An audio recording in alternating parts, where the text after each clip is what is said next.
Matod pa sa atong tubag sa Salmo, padayga sa Ginoo ang tanan nga mga buhi. Lingay mong tupad, inabuhi pa ka? Ingna ka no? Inabuhi pa. Daghan kayong galakaw-lakaw nga patay na. Gitawag na natog mga sumbi. Kana bang naglakaw-lakaw nga patay o kinsa maning mga naglakaw nga patay na kanang mga tao nga di na kamaong mahigugma. Ang tinuod di ay nga buhi kamaog yung mahigugma. Kana bang buhi nga tao pero ang patay di na kamaong mahigugma. Lain na sang lingi sa imong tupad ing nahigugma jud kas tanan na nahigugma kas tanan. So kung wa ka mahigugma sa uban, sa ato pa buhi ka ngaris uban, patay ka ngaris uban. So mo na gitawag og way klarong kinabuhi, usahay buhi, usahay patay. Una, ang atong unang pagbasa nag-instruct nato unsay batasan sa mga taong anak sa Dios.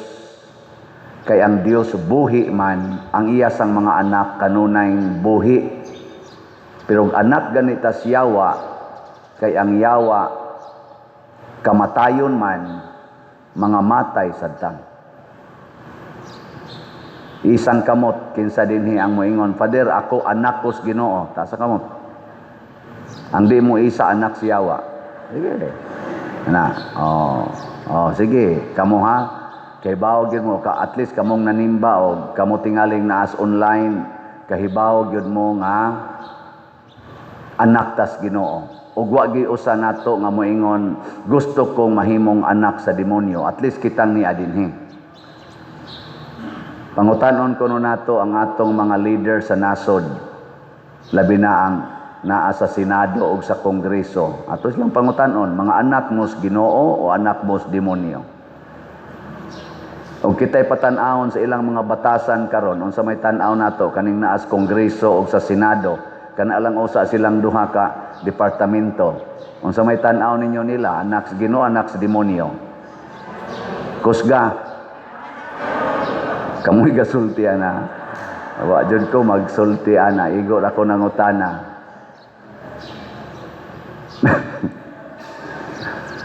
ato kunong tan-awon kuno be, kitay patan-awon kanang naas executive branch gikas presidente og sa iyang mga kabinete, tan-aw ninyo unsa man anak sila sa Ginoo, anak sa demonyo.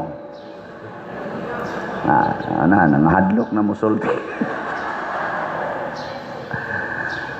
Sige, arilantas dili executive, arilantas DPWH. Tan-aw ninyo DPWH karon, unsa man anak sa Ginoo, anak sa demonyo. Ambot lang ninyo, no? Basta ang importante bisan pagipalibutan nata sa tanang mga anak sa demonyo kanang gitawag natog mga makasasala, mga dautan, kamao unta tang magpabilin nga anak sa Ginoo. Mao na importante. Dili ta magsigig pasangil nga naglagot ko, nakig-away ko tungod kay ingon ani siya, tungod ni niya. Ang aton ta magpabilin tang anak sa Ginoo. Unsaon man, matod pa dinis unang pagbasa, pagmaaghop, pagmaluluyon, pagmapasayloon, pagmapaubsanon, pagantos kamo.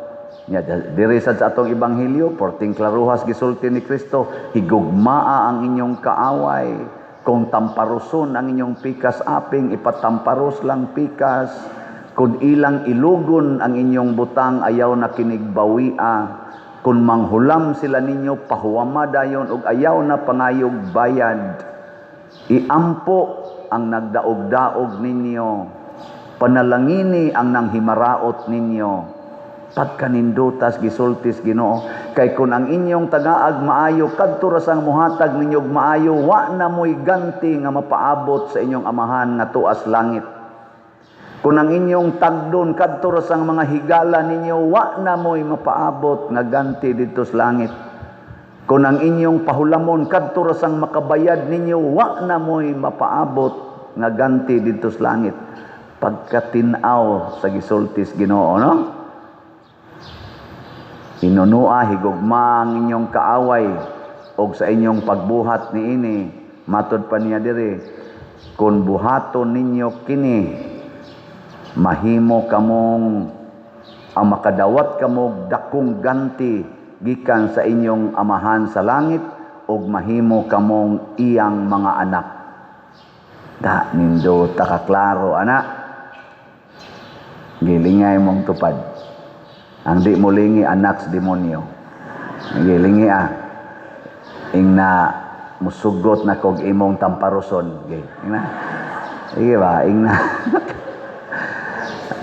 Musugot na ko nga imong tamparuson. So agin ni kapuslanan ang pagsigi natog misa, sigig simba, magbrunda-brunda pata, mag 2,000 Hail Mary pata, sige tag prayer meeting, sige tag rosaryo, magtuyok-tuyok pata din kada adlaw, kada gabi, sige rosaryo kay mga buutan lagi kuno kaayo, mga lawat, muluhod gyud kay buutan lagi, pero dili mo pasaylo sa sigig libak niya.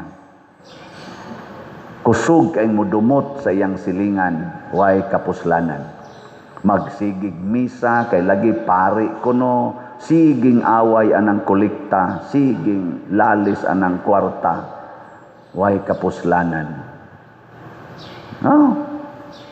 Daghan kay tag sistema himuon simbahan kay pastoral care kuno, pero di gyud kamaong maluoy sa mga taong hapit way gikaon.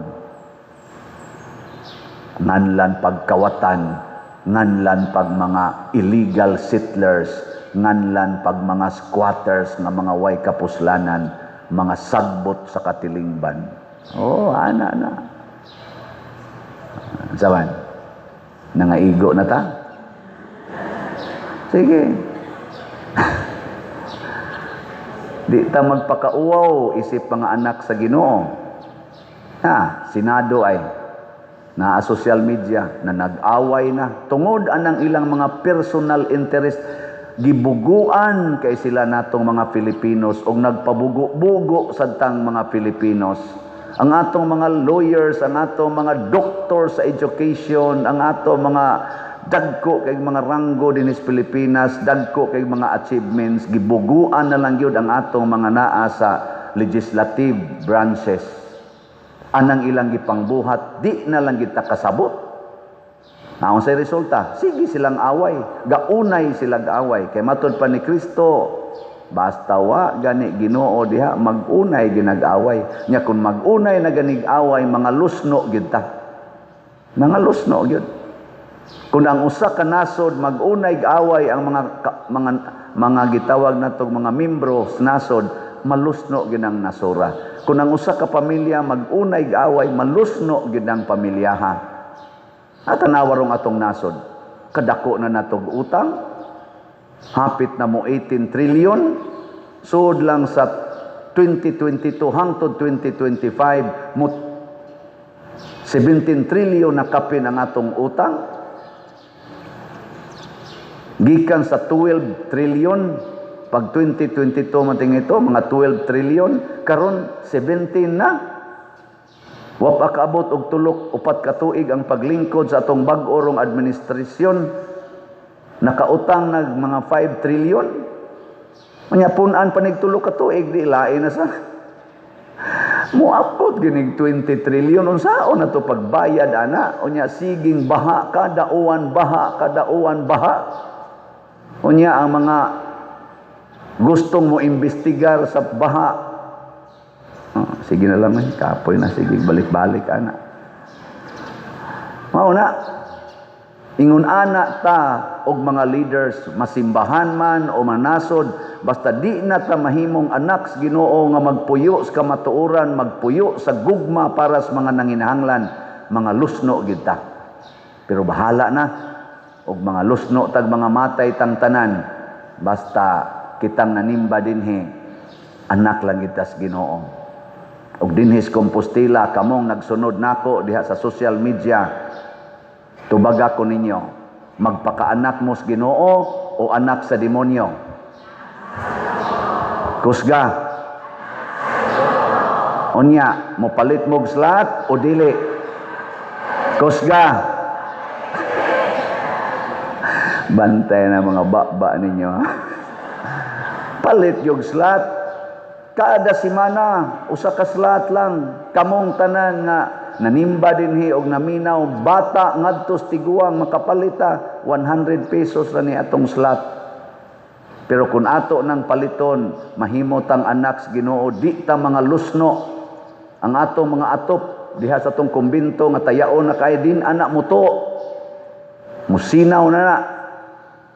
Kining atong palibot nga lapo kaayob.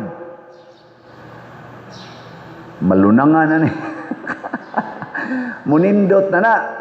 Basta magsikay. Ang timaan manggod mga igsuon, nakita nag-inantusay, naghigugmaay, nag-alagaray. Munindot ang katilingban. Tanawa ang mga nasod nga nagtinabangay. Example, dinis ato, dool-dool mga silingan nato, Japan. Nalusno na sila pag human sa Second World War, kaya napildi sila, daghan kay silang mga gibayran nga mga damages sa lain-laing nasod nga ilang giatake. Apil na dinis Pilipinas. Pero naghiusa sila, ang Japan na himong number 1. Naghiusa ang Singapore. Lusno kay ng Singapore sa una. Murara na silang basurahan. Pero karon hastang ilang basurahan, murag park. Tungod sa ilang paghiusa. Aw dinis atong nasod na man sa mga lugar nga ingon ana, example ang Davao. Ang Davao, ako nakaadtom sa kog Davao. Kamo adto ra gud mo Davao. Makakita mo nga lahi gyud. Ug naay pipila ka mga lugar dinis ato nga nagkahiusa ang mga katawhan, lahi gyud. Makita nimo nga limpyo, hapsay, husay, dili ka mahadlok, maglakaw-lakaw, magabii. Kay way mang hilabot, way mang snatch, ug naaman ikaugma. Una. Sa Japan, matod pa nila, manghilabot ka, imong tuong kamot mo inikawat, putol na na ikaugma. Ang ilasang leader dito, kung i-accuse nga nagnawat sa kwartas ilang nasod, nga daghan na kay mo accuse, ay kaugma, nagharakiri na na, kanang itawag nag-honorable death, magpakamatay. Ang dinis ato, mga gisi na lang baba na tong accuse. Mga gisi na lang atong bag accuse, pagka bagagnaw, bagaagyob murag di na madutlan og kauwaw. Wa na maghunahuna unsay bation sa ilang mga anak o sa ilang mga kaliwat tungod sa ilang gibuhat karon. Di na maghunahuna unsay nahitabo nga impact sa ilang kabuang ngadto sa katawhan na kunuhay ilang gialagaran. Baga kay tagnaw ang kadaghanan. Ilingay imong tupad. Ing na nipis ng imong naong o baga. Inga. Nanong magsigi pa mangyud kag dumot anang imong silingan. Nanong hastang imong igsuon di man nimo tagdon hangtod karon. Nagpabaga gid kas naong. Nanong kanang imong bana tungod lang kay nakapangabit din amag gid nimo tagdon. Baga gid kag naong. Ato bangas Ginoo nya sige kag simba dinhi nya di ka mutagad na imong bana, di sa kamo pasaylos iyang kabit. Baga gigagnaw? Da. Pero sige lang, hindi ka mutagad, basta mo palit lang kag slat, okay ra na. Basin pa, mabawi-bawi. Ana na siya. So mga igsoon, hinaot unta no, nga magpatalinghog tas Ginoo kay himuon kita niyang mga anak. Apan ang iyang gusto, kamao sad tang mohigugma sa iyang gihigugma. Kay matod pa diri ni Kristo, ang atong amahan nga tuas langit, nahigugma sa mga dautan o sa mga maayo. Iyang gihigugma hasta ang dili mga mapasalamaton ngadto kaniya. Apil na ang wa kaila niya, iyang gihigugma. Pagkanindot ana.